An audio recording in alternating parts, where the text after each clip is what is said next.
Welcome to The Mark of Men. I'm your host, Michael Marks, and we'll be talking about, you guessed it, men.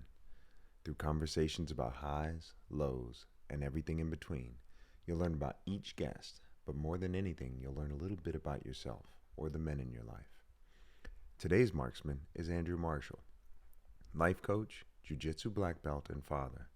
On this episode, Andrew shares his journey to becoming a life coach, lessons he's learned from Jiu Jitsu, and his path towards evolution, including the use of psychedelics, most specifically, ayahuasca. Thank you for listening. We hope you enjoy the show. All right. Brother Marshall, we are live. Brother Mike, happy to be here, man. This is rad. This is. This is so cool. Yeah, we've talked about this as well, Yeah. wanting to kind of get this going. And I think we'll dive into that as we converse. Yeah. But welcome, man. Welcome. We had talked a little bit at dinner tonight, and I wanted to kind of pick apart your journey into coaching, developing Embody the practice. And if you could start us off with a little bit about, what Embody the practice is, what your coaching practice is, and then we can dive a little bit into how you started. Yeah, for sure, man. I'm going to take a sip of water here.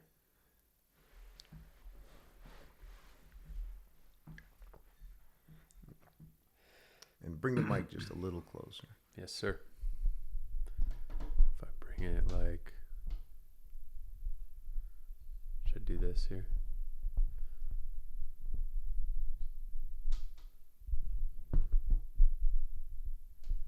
How's that? You think that's better? Yeah, that sounds good. Okay, cool. Just let me know if I need to adjust anymore. Okay. It's all good. So yeah, the words and the idea of embody the practice came to me. It was originally inspired because I noticed that there were people in life, particularly like jiu-jitsu professors or yoga instructors, say that I was being exposed to, or even healers in the world of ayahuasca, healers, just leaders in any spiritual tradition, healing modality, physical training. I started observing that there were these particularly men that were really good at their craft, and they had a lot of influence and they had a lot of respect from, say, their jiu-jitsu students or their yoga students or the people that came and sat in ceremony with them, and they were like community leaders and healers and all this.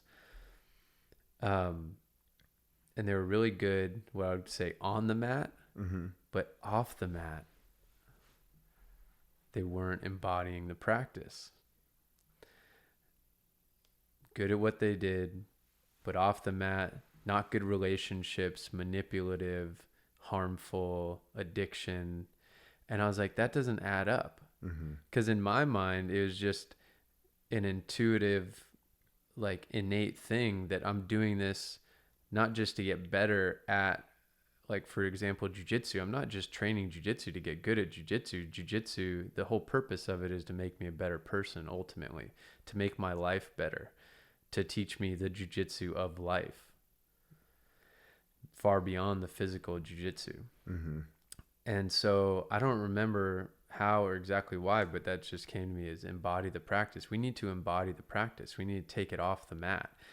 And it's interesting, that's the medicine that came from these men that I was disgusted by at the time, and that I was really frustrated with their integrity, their lack of integrity. So, and it's kind of good, the theme that, you're really wanting to talk to men.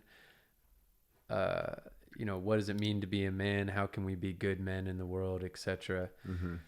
I think this theme is what got me started. Is how do I actually be a good man in the world, a good, aware, conscious, strong man, and embody the practice, embody the core principles. And to me, when we really embody the practice, we embody a life of maximum efficiency with minimal effort. And that doesn't mean taking the easy way out. That just means being intelligent, being in the flow, realizing when we don't need to be struggling so much, and when we can do things a little bit better, and when we can really be in integrity with our actions, with our energy, with our relationships, and with our life purpose, with our spirituality. So that's kind of what, when we take the lessons, and then when embodying the practices, taking the lessons from any experience, from any practice, and applying it to our life. You know, I could sit in a powerful ayahuasca ceremony, but if I go back and I'm still an asshole to the people around me, it did nothing. Right. I could touch heaven. If I come back and I'm still an asshole, what's the point? Right. It's the point in that context is you're being selfish. Mm-hmm. And so how do I apply the lessons that I learned from powerful experiences? How do I apply the lessons that I learned from Jiu Jitsu on the mat of how I live my life? That's phenomenal. Because that, you know, I got into Jiu Jitsu because I wanted to, one, gain my confidence, and two, bring something that I can pour effort into and then come back and turn it into positive changes in my life. And I know for like a lot of young men, and I knew people in the past as well, as you get exposed to something like, oh, this is cool, this guy's really awesome, and then you peel back the layer and there's this lack of authenticity, and it makes this beautiful thing that you're learning less potent.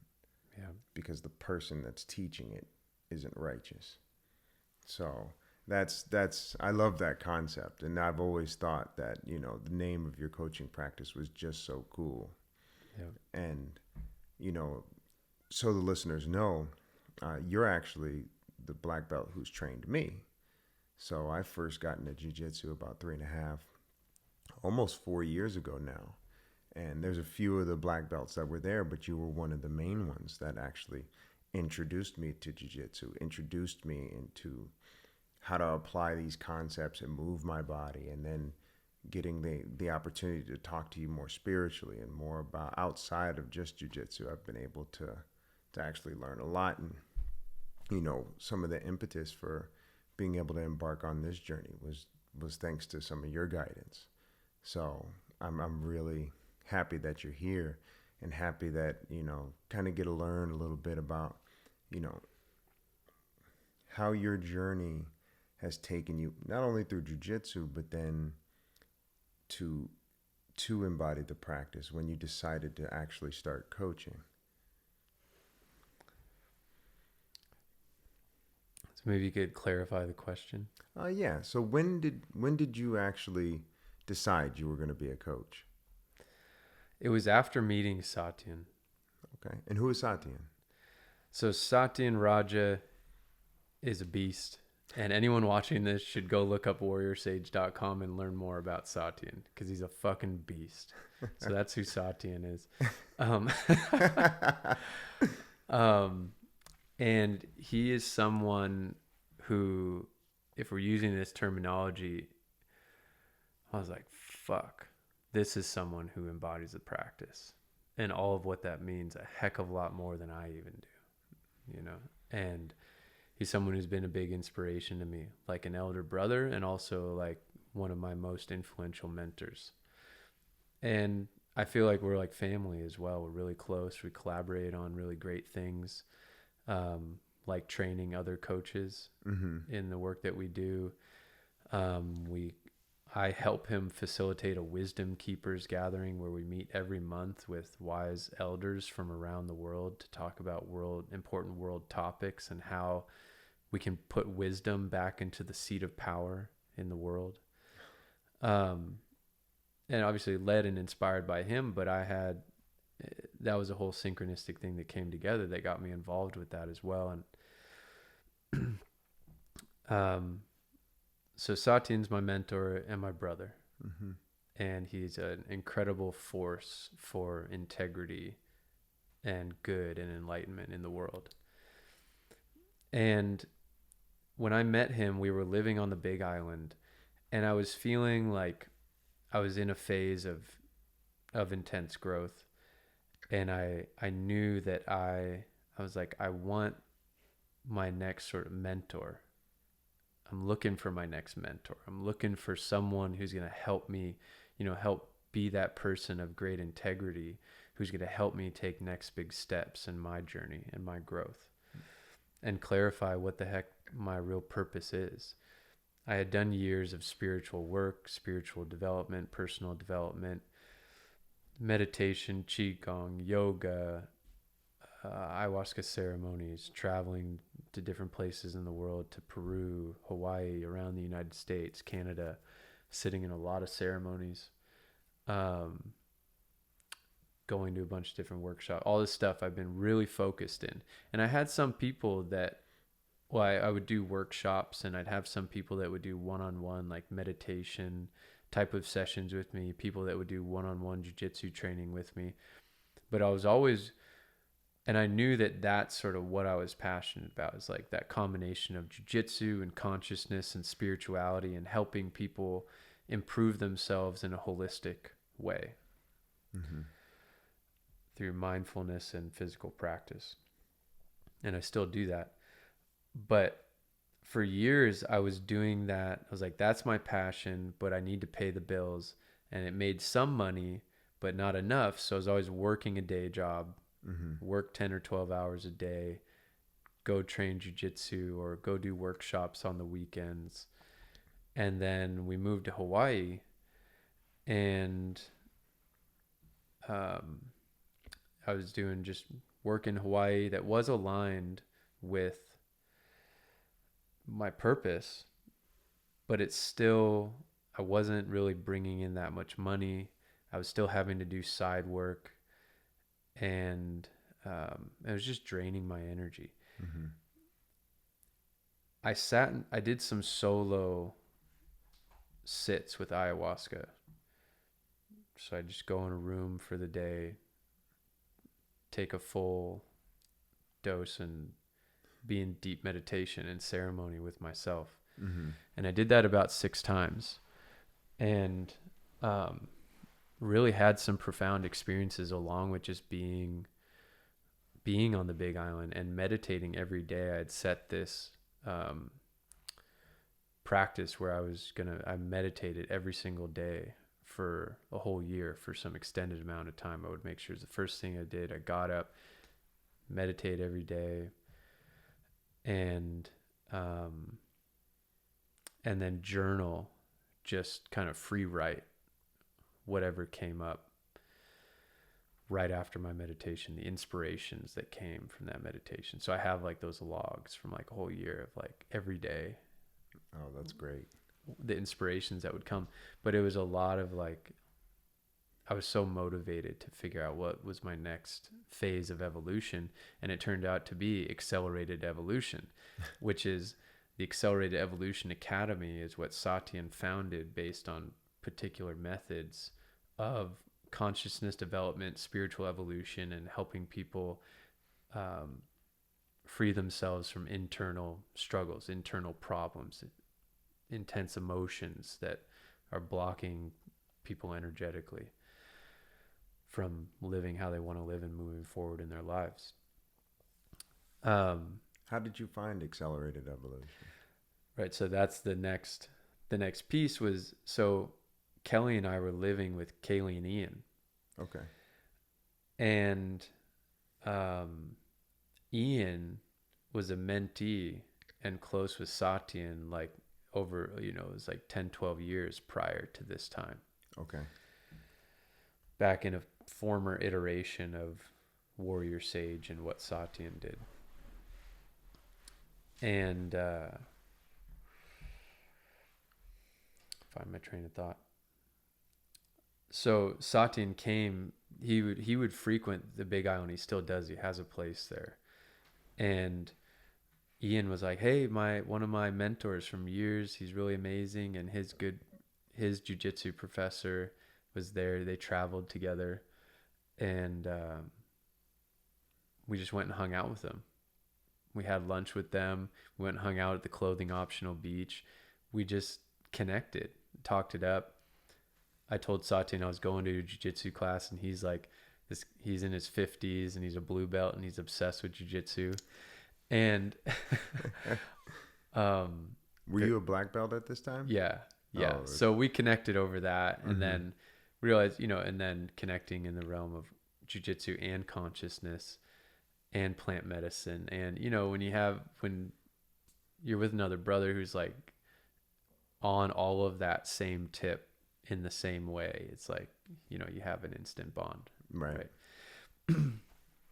So I said, hey, I'm going to train like this evening or tomorrow evening or whatever it was. He was like, oh yeah, I'd love to train. Cause at the time I was training at Penn Fitness, Okay. teaching and training at BJ Penn's gym in Hilo. And so Satyan came and trained, we connected. And this was before I had my first match on Submission Underground. And it was leading up to it. And I was like, oh yeah, I'm getting ready. I've been training hard. And getting ready to compete. This is kind of really cool opportunity. I haven't competed on a stage like this before. And he was like, oh, I've got some cool, mental exercises and a type of session I could take you through to help you with your mental clarity and sharpness and help you prepare if you'd be interested. Yeah. Like Ian talked him up. I didn't really have any idea what he did, Mm-hmm. but I was just like, yeah, that sounds awesome. Thank you. So we did that. 2 sessions before the match. I ended up winning that match, and I stayed in touch with Satya, and he offered to do some mentorship with me, which then led into me joining the Accelerated Evolution Academy and joining their master coach program. And then it's just, I just kept going from there. And I wasn't really sure. I was like, man, do I really want to commit to this idea of being a coach? Mm-hmm. I don't know, man. I don't know if I should do that. What if I just keep struggling and I don't have enough money, and I just am just another person out there thinking they can live this glorious coach life and like make a bunch of money, and who am I to do that? Right. All this stuff. But something kept propelling me forward. I just kept feeling the impetus to say yes to that path, which I'm incredibly grateful that I did. So now I'm a certified Accelerated Evolution Master Coach and Trainer. I'm one of the main trainers for the Coaching Academy with Satya, and it's truly what I've experienced is accelerated evolution. And now I have a lot of growth to do in my coaching practice, in my business, in my capacities, which is exciting because I've come to a point where I'm seeing the fruits of the training and the fruits of my labor, where I'm having incredibly fulfilling and powerful experiences with the people who are coming to work with me, the people who become my clients. And I wouldn't be having these results if it wasn't for meeting Satya and from going through all this training. Jiu-jitsu influences it. All the other spiritual work I've done influences, my own personal past influences all of it. Mm-hmm. But it's ultimately the training that I did through accelerated evolution that has allowed me to see the results in people that I see in such a profound and efficient way. Talk about that maximum efficiency with minimal effort. Mm-hmm. Did you, after those 2 sessions he gave you before Submission Underground, and for those who don't know, a professional mixed martial artist, actually one of the most famous MMA fighters ever, Chael Sonnen, had a jiu-jitsu and grappling promotion that he actually put on UFC Fight Pass. So he actually competed on television, but that preparational, when he offered to coach you for those preparation sessions, how was that for you? It was awesome. Was it? Yeah, it was just awesome. It just felt, familiar and natural, even though I had never done the processes or the exercises that he had took me through. Mm-hmm. I think that's a good sign when we're on a good track, when we come across something and it's brand new yet familiar at the same time. Right. And it just clicked for me, and it just worked, and I was I was hooked, in a very good way. That's awesome. And no wonder it's easy to say yes when somebody's like, "Hey, would you like to try this? Would you Yeah. like to?" And being, you're on the mainland, it's, if you're not around a lot of spiritual people, sometimes you could get that more cynical perspective where it's like, "Oh yeah, spirituality and yeah, coaching." And then it's like, yeah, sure, but it's real, and you could grow if you actually had somebody that could coach you through it. You could grow faster than you normally would, and for there to actually be a program that someone can guide you through to help you grow. I know that from personal experience, some of our time together has been, to say life changing, it would not be an overstatement. There were things that I was looking for. When I was getting into jiu-jitsu, I wanted to grow. I've always had the spiritual side to me, but you don't always get the opportunity to tap into it fully and then dive into your emotions and then pull that tether of what's in there, and you have no idea what's going to come out.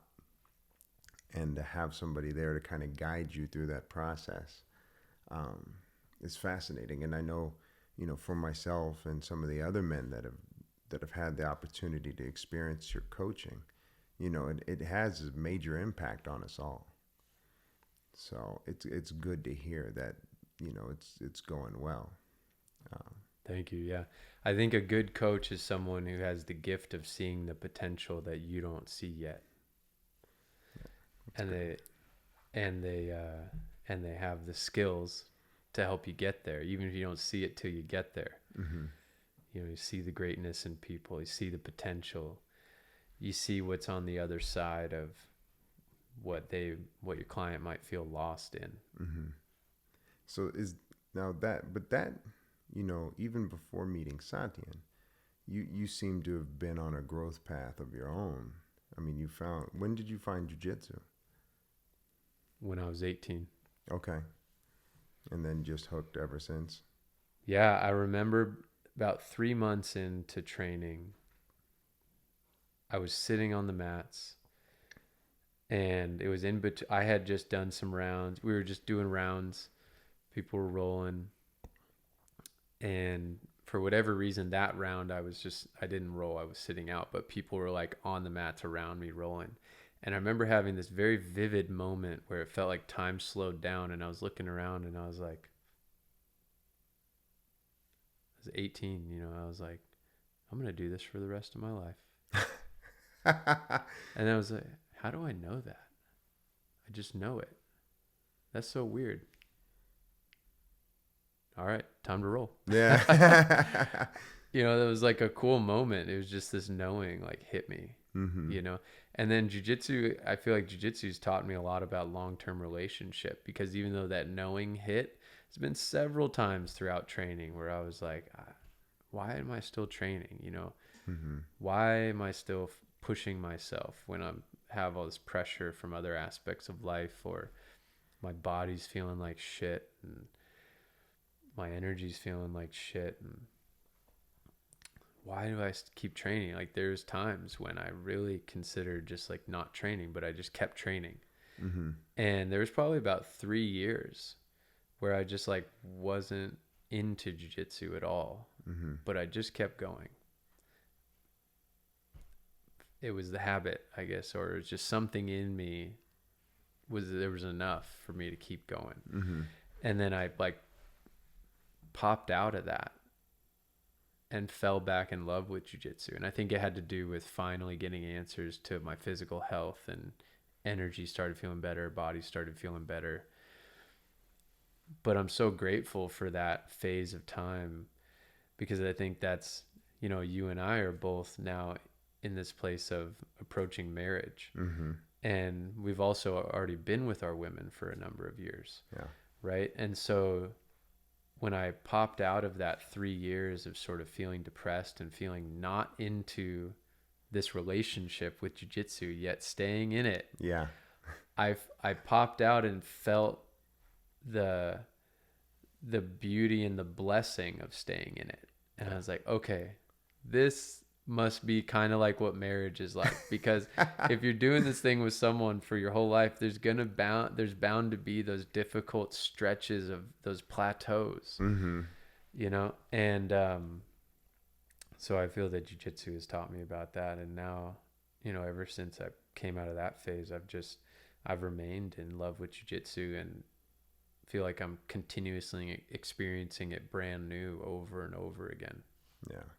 That's another thing. You learn a lot about life when you're doing jiu-jitsu. That's the whole point. Yeah. That's exactly it. You know, it's like it gives us a microcosm map of life and reality and the stages of learning. That's what a martial art is meant to do. Yeah. It's a map. And then once you get that map integrated and you get it, you're like, oh, that's how life works. Yeah. And you go through these grinding periods. You're like, you know, I'm really wake up again. It's like, you're still here. Go ahead. The book Mastery by George Leonard. Okay. Anyone listening, read that book. Read that book, Mastery by George Leonard. There is an audio book of it as well. But he very eloquently describes the path of mastery and what that means and what that is better than I've ever read or heard from anyone else. Okay. And he talks a lot about the plateau and the path on the path of mastery. You have to learn to love the plateaus, because the reality is that's where most of life is spent. Mm-hmm. And we have a culture and we have a media society that's pumping out those glory moments, pumping out the high points, selling you on the constant climax. Right. Constant climax, movies, commercials. Everything is all about the climax. Right. That's put in our face. And that is so contradicting. That is maybe it's not the best. That is completely contradicting to a life well lived, is to focus on the climax. Love the fucking plateau. Love the grind. Yeah. Develop the strength and the health and the energy so that you can say, I don't care if I stay on this plateau for the rest of my life. I'm good. I'm cruising. With that attitude, and that I'm not from a place of apathy, I'm good, but from a place of contentment and from a place of loving what you do each day, then the climaxes come naturally. The achievements and the goals achieved just come naturally because you're willing to just do what you do day in and day out. And that day to day, you know, and having a little gratitude for it, you know, and there's been points in my relationship where you're like, you know, things aren't changing, or you're wanting a little more. But the thing is like, without that plateau, without that grind, those climaxes are not very sweet. And a lot of times, yes, you know, like when people date frivolously, you get the climax right away. And once that's gone, there's nothing else there. And to actually march through life with somebody, you know, has been immensely valuable. And showing up to jiu-jitsu day after day, training, losing a lot, you know, bumping up against the brick wall that is our teammates. And it's like, okay. And then the next thing you know, you're better. Yeah. And you don't even know when it happened. Yeah, yeah. You know, and it's even I've come back from injury and just been sharp. Yeah. And even with our relationship, you know, it's, you know, you end up having a big fight. And then the next thing you know, like, oh, we're clicking now. Apparently we needed that, you know, but right. that parallel is it's so profound, and it really does. It helps so much. It's like, well, you know, I'm frustrated. Like, yeah, you frustrated jiu-jitsu as well? It's like, yes. Do you want to get better? Yeah. Do you want that? You want this period where you're not as good to end? Yeah. Well, then keep going. Yeah. So that's what George Leonard talks about, is loving the plateau. And then I sort of went into my own thought process of like, how do we really do that? Like, what needs to be in place in order for us to love the plateau? It's one thing to have the thought. You could try to force yourself to love the plateau, but if you don't really genuinely, it's not about the concept. It's not about making yourself love something you don't like doing. Mm-hmm. It's like you need to look at what you're doing and question why you're doing it. If you're doing something strictly for the climax, if you're playing a sport just because you want to be a champion and have fame and money, if you're doing it for status, if you're doing it to prove yourself, you're really going to end up dissatisfied, because most of your time is going to be spent on the plateau trying to get there. And if you're only doing it for those hollow reasons, the victory is going to feel really hollow. Mm-hmm. So it's like checking in with yourself, like, why am I doing this? Really? Do I love doing this day in and day out? Or is there something else I would genuinely love doing day in and day out, where my unique gifts, it really feels like it's the right thing for my unique gifts or what I'm wanting to get out of life? We have to do what we genuinely love and enjoy doing day in and day out. Mm-hmm. Then we can love the plateau. And even if we're doing the greatest thing we can imagine doing, it's like, yes, this is my dream life, my dream job, my dream career, my dream business, you're still going to have days that feel shitty. Yeah. You're still going to have to get up and deal with that accountant. You're still going to have to get up and deal with conflict between people. You're still going to have to deal with all these things, and you're going to feel more tired some days than others. But at least if we're doing what we love, it gives us a little more motivation to deal with those things rather than to hate those things. Definitely. And to love the plateau and to be okay with the plateau and know that there's so much wisdom to be gained on the plateau.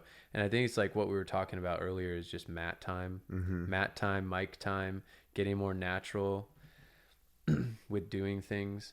It's like the more, like in jiu-jitsu, the longer I've trained jiu-jitsu, the more I've seen, oh, well, yeah, that's how it works. Like you plateau, you peak, you plateau, you jump. And so then I just don't really think about that anymore. It's like I don't really think about it in terms of plateau and jumping. It's just like life. It's just jiu-jitsu. It's just, I'm going to do it for years. It's just, that's it. And the process will move on and on. You know, and so the plateaus become less of a big deal as well. I think the more we consciously experience life. That's awesome. How long have you been a black belt now? This is 9 years. Oh, that's awesome, man. Did you feel like your like black belt is, when did jiu-jitsu like fully open up? Because as I'm marching through the levels, like I'm finding like pieces of it, and there's little understandings that are coming to me piece by piece by piece. And I've heard rumors that like black belts where you like really start learning.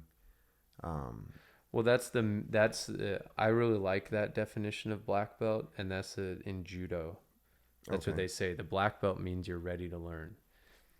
And once I heard that, I was like, oh yeah, that completely applies to jiu-jitsu, the same.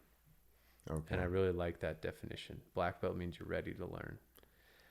So you're learning the alphabet as you go, starting to build sentence structure, and then when you get a black belt, then you can really learn the full language of it. Yeah, I guess, yeah, you could say it that way. I think, I think it opened up for me probably, a little while after I got my black belt. That's cool. Is where I really felt like good, like really good in my jiu-jitsu. But then, like, at the same time, I was getting humbled hard by other black belts too. The way when did jiu-jitsu open up? I don't know. It just feels like a continuous opening to me. It doesn't feel like one point, but it feels like I've really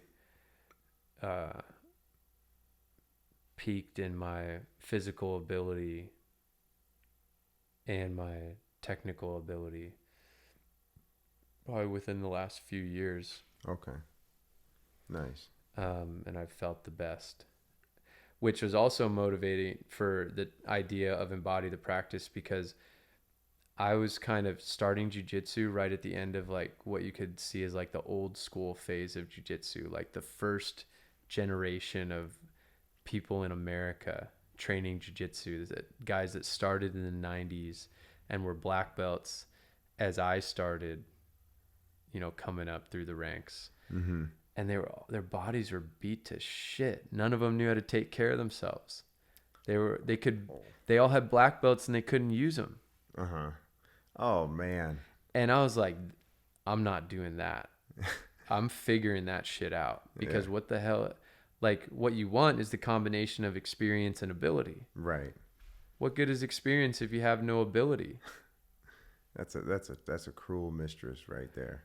Right? You get the black belt and you can't move enough. What was the mistake that they were making in their training that was leaving them so beat up? Well, I think also you can't know what you don't know, Mm-hmm. right? So it's still a newer thing. And I think there's a lot of guys that just like weren't doing anything like that. And then they saw this cool thing, jiu-jitsu, UFC and jiu-jitsu and all that. And then they just jumped into it and started training hard. Okay. And it just beat the crap. It's just hard. Jiu-jitsu is hard on your joints. And this was when the whole strength versus technique message. Oh. That's like what jiu-jitsu came out with, is like strength versus technique. Technique always beats strength. And so this whole movement. So a lot of people that came to jiu-jitsu early on, they say weightlifting is stupid. Don't waste your time lifting weights. Just train jiu-jitsu. Mm-hmm. Getting stronger is not going to make you better at jiu-jitsu. You just need to do jiu-jitsu. So there's a lot of guys just doing jiu-jitsu. They're not doing any cross training. They're not keeping their body healthy in other ways other than the exercise from jiu-jitsu and maybe eating somewhat healthy, even though most guys don't. Like the Gracies the Gracie family and the main Gracies that are like the leaders in jiu-jitsu are amazing examples of what jiu-jitsu is about, how jiu-jitsu is a lifestyle, and living that lifestyle in a healthy way, eating healthy, staying sober, eating healthy, spending time in nature, and training jiu-jitsu. Mm-hmm. So like what they're all about. Obviously not perfect people by any means, but what I've seen is that's how a number of them lived. But a lot of that first generation of guys that learned jiu-jitsu, they're kind of rough, tough, Mm-hmm. old school kind of dudes.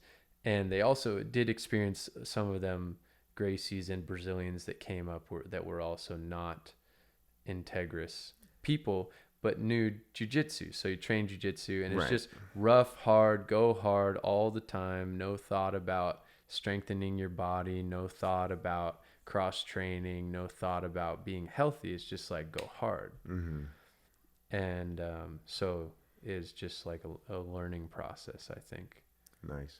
Yeah. Well, it shows because you're still up and running, I feel better than ever, like consistently. I know I've been kind of dealing with a knee issue, but while I've been dealing with a knee issue that limited my rolling, I've been doing my strength training.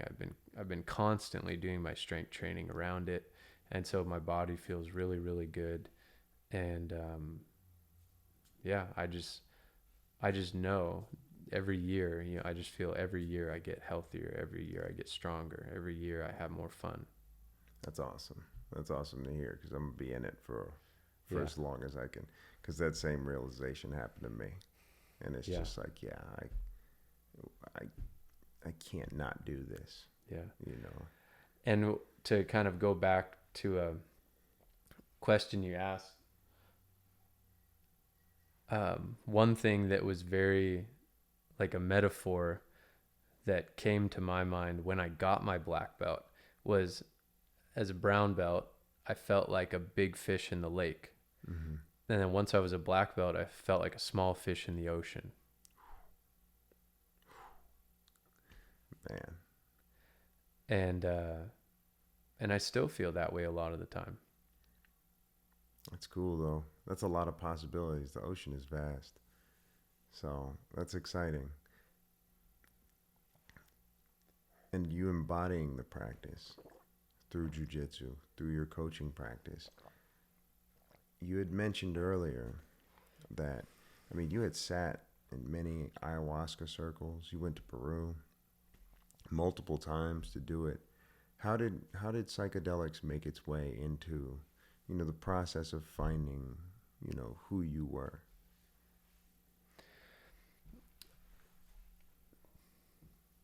In my early 20s started, I'm trying to think of how the initial interest happened.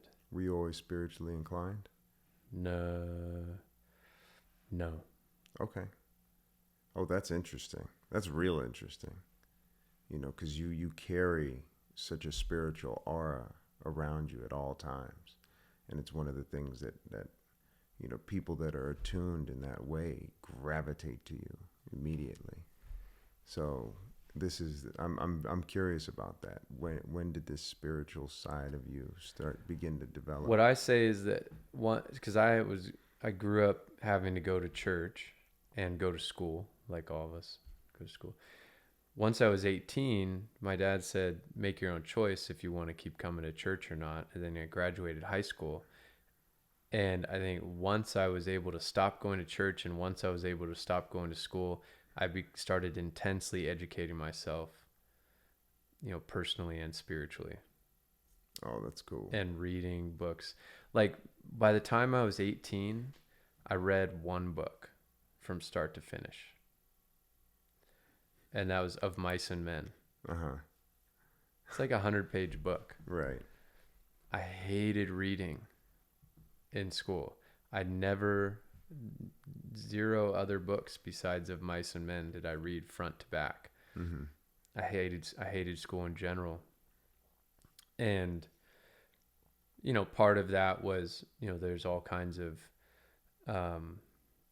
ways we can analyze and look at the schooling system to the way things can be better. But then also, I think I didn't have a good attitude growing up at the same time. And I didn't have good peer influences. My environment was not a healthy, positive environment in a lot of ways. So I think it was, when I was 18, I think it's like jiu-jitsu was the gateway. And that just opened up all the other Jiu-jitsu was the gateway to a healthier, happier, more spiritual life. Because I think what I connected was like, well, I'm training jiu-jitsu, I'm training martial arts now.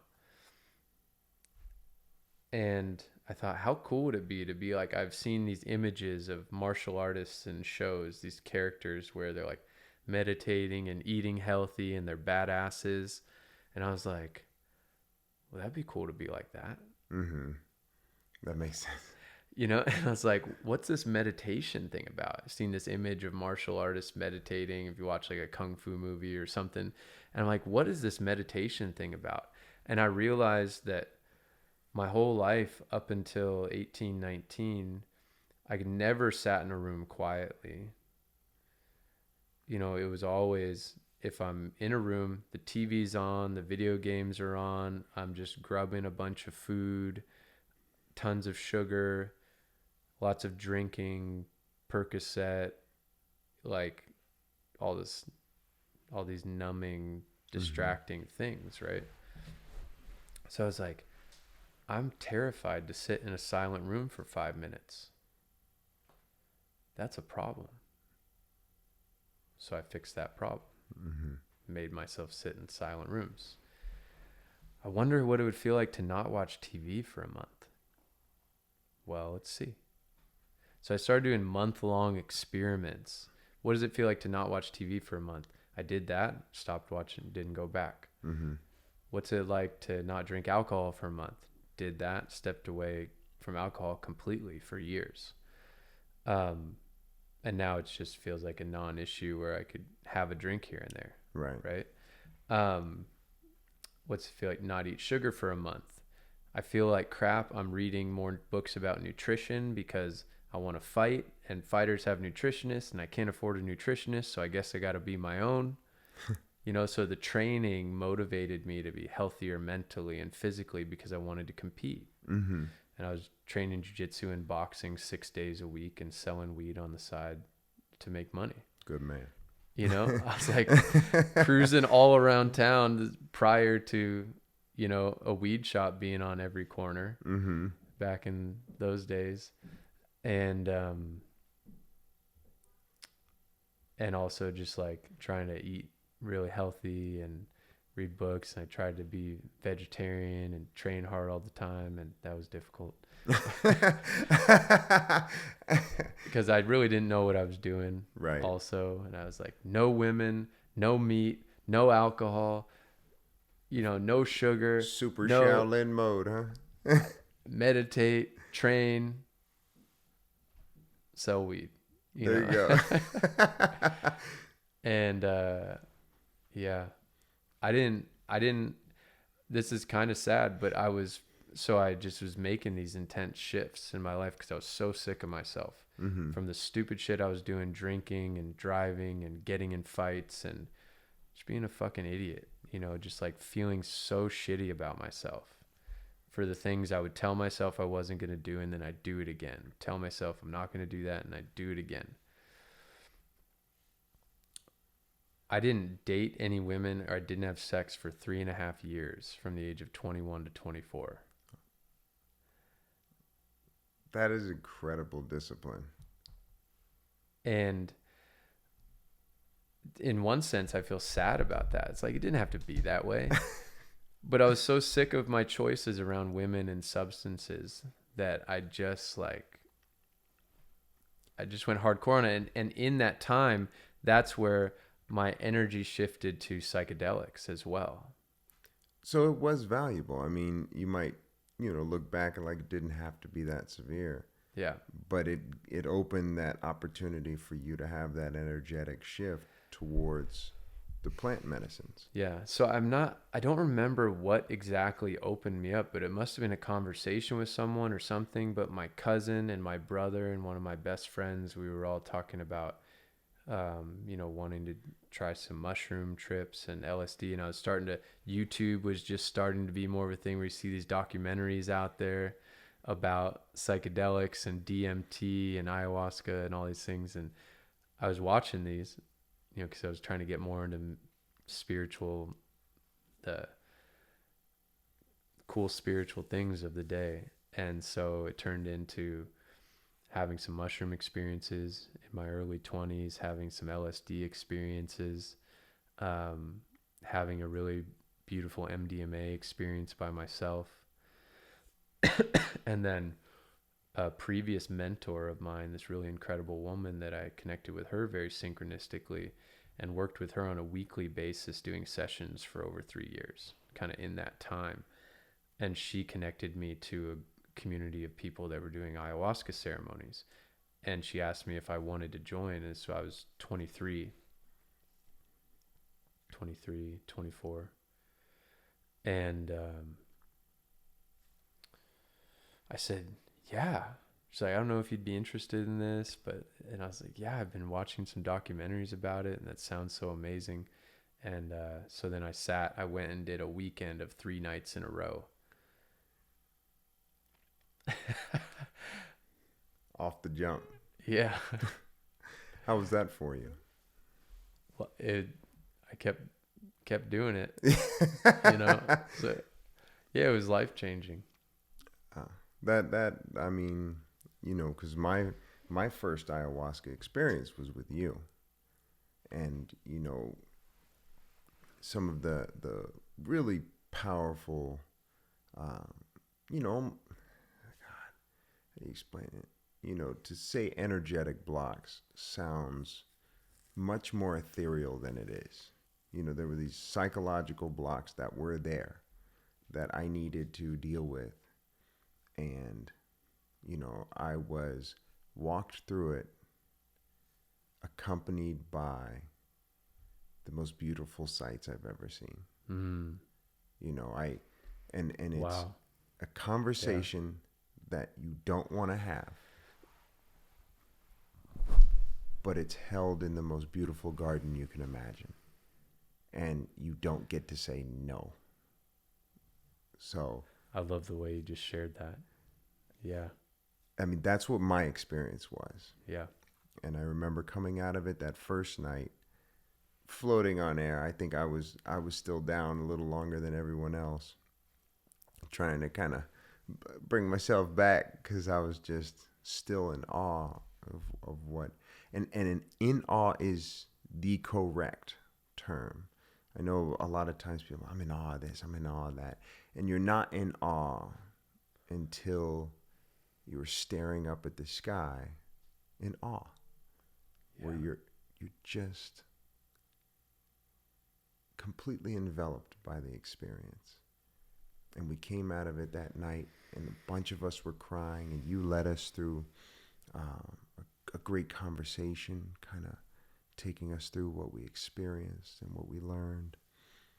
And then, we eventually get to bed, and we wake up. It's like, okay, guys, night 2. I do remember you're like, wait, we're going to do that again? You're like, wait. Yeah, hey, well, hey, is there like a recuperation period? No, we're done. Dude, going back there right away. I mean, that was scary. And the second experience was so much lighter and so much. And the first experience was incredibly loving. It was just a really difficult conversation. And the second day was not that. I had the difficult conversation, and it was just like filling me with love and beauty. And again, I know to somebody that might listen to this, like, oh, love and beauty. Yep, sounds great. I'd explain it to you if I could. The act of trying to describe what I saw would be disrespectful to what I actually saw. So then here, do this for a moment. Don't tell us about it. Speak from it.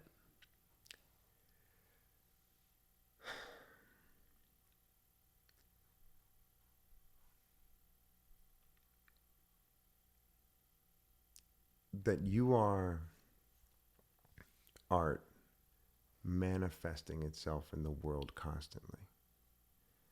And that you have the opportunity,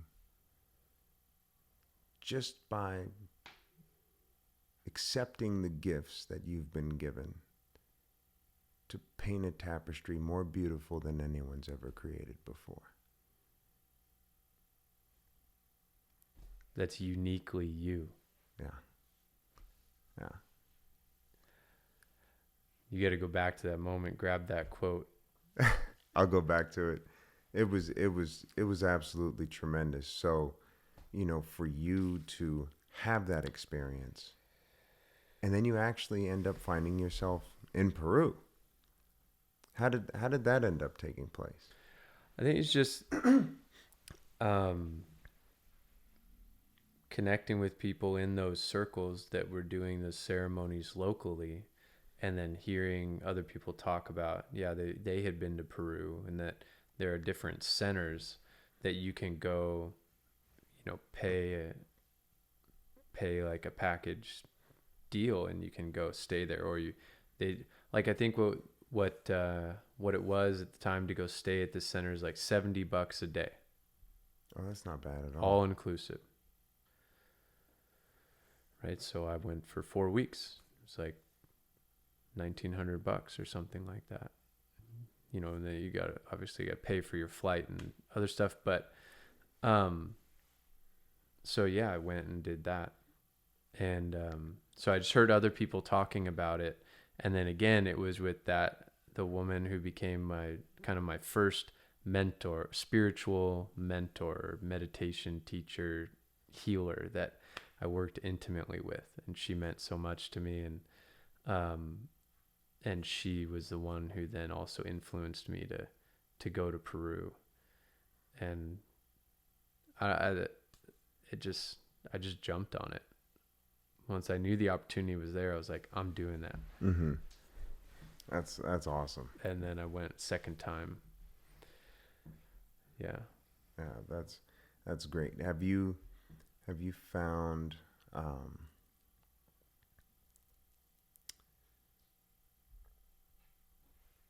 are there, because you have the medicine itself, but how important is the people that are administering the medicine? I think it's really important. I think the more familiar, the more you grow in yourself as a strong, centered human being, the less it matters. That makes a lot of sense. Yeah. At least that's my assessment. Mm-hmm. Because um, yeah, you're just not as affected you're not as codependent Mm-hmm. on other people's energies, and you're not just looking to someone else to heal you. Right. You're like sitting with the medicine, but it's like, I'm doing my work. I know what's real and what's not real. I know what to believe and what not to believe. I know what to let in and what not to let in. At least to the best of my ability. Of course, we all got to keep learning. Right. We get our black belts, we still get tapped out, and we still got to learn. It's the same in that world. But ultimately, yeah, it really matters. Yeah. Who's holding the space energetically. And if we wanted to get really, I don't know that we would want to sidetrack into this whole other conversation, but especially if you go to Peru and there are healers there trained in their lineages, in their traditions that have been in their culture for thousands of years, they got special powers. I mean, they're energy masters, and they will fuck you up if they don't like you. Okay.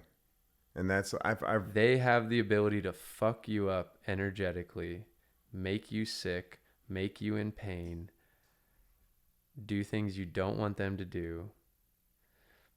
And then so integrity comes into play. You jump in the water with a shark, you're in their world. Right. You don't have a whole lot of say to like play back. So if you jump in in someone else's water, Right. where they know the game and they're well trained in it, you're vulnerable. Right. So I'm just saying that if lack of integrity comes into play, or human emotions overly come into play in certain situations, Mm-hmm. but I think for the most part, if you're just using common sense, you're going to end up sitting with a facilitator who has a degree of integrity and cares about just doing the good work and letting the medicine flow through them. Mm-hmm. But again, they're powerful Yeah. people. I'd imagine. I mean, the experience we had was powerful. I didn't, I trusted you, and I trust plant medicine, so I felt confident, and I felt like I was marching towards it with humility and respect for it. I didn't. I didn't necessarily feel the need to cling on to anyone else. Yeah. I felt I was prepared mentally, and I had been going to therapy, and I had, done all this personal growth before doing it, and then high dose mushroom trip as well to kind of prepare my psyche for the experience. But you could definitely see where, somebody that can hold space well would make a big difference for people that aren't experienced with psychedelic medicine. But the idea of going to Peru, going somewhere where the traditions are so long and the knowledge is so deep, making sure you find the right person, or that you show up with some respect and humility. Yeah, 100%. And so, yeah, I guess, and to answer your question more simply, it's like, yeah, it does really matter who you sit. You want to sit with someone with integrity, a certain level of integrity combined with skill and experience is going to give you the best experience, because the facilitator, or the shaman as they're commonly called, I don't really like that term. We don't need to get into that, but a term that a lot of people understand is that, it's shamanic work. Shaman, the healer, the curandero.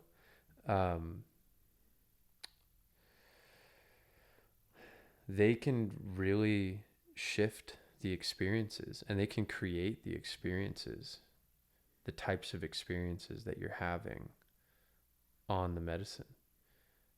They can like guide the medicine. They can sing certain songs that will change how the medicine is interacting with you, and the effects of the ayahuasca, or what it's doing for you based on their own intuition or what they read. They're the doctors using the medicine and prescribing things. Or, if they see that you have something that needs to purge, they're trained they'll sing a song that will make you throw up. That's wild. Like specifically, like, oh, you have something to purge. I'm going to sing a song and then you're going to throw up. And I'm going to pull that out of you.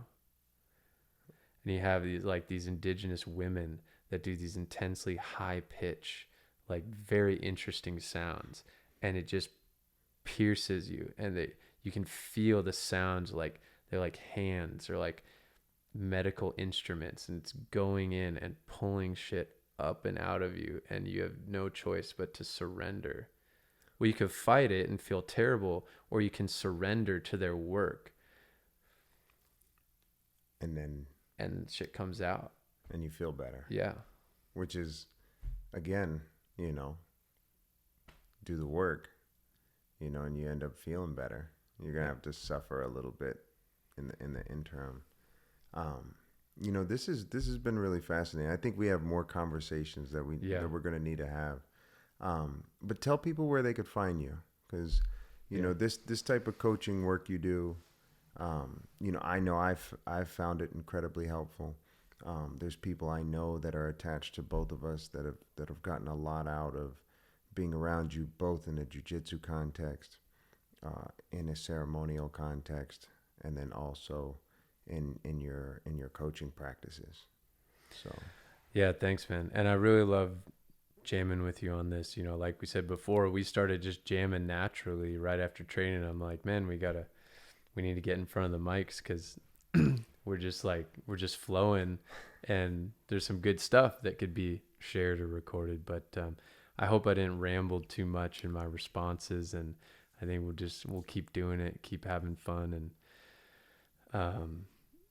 sharing the most with the least, and sharing good stuff. So yeah, my website is marshall-coaching.com. Okay. And you can also find me on Facebook, Andrew Marshall, Instagram, Embody the Practice. And I'm actually right now sort of what I feel like is evolving, my public image, how I'm presenting myself online. But right now it's marshall-coaching.com is where you can find me. My email is embodythepractice@gmail.com. YouTube page? Marshall Coaching. Okay. And we'll try and make sure we get the links into the description of this video. Yeah. So. Great. Thanks, man. And really got a spider running under here.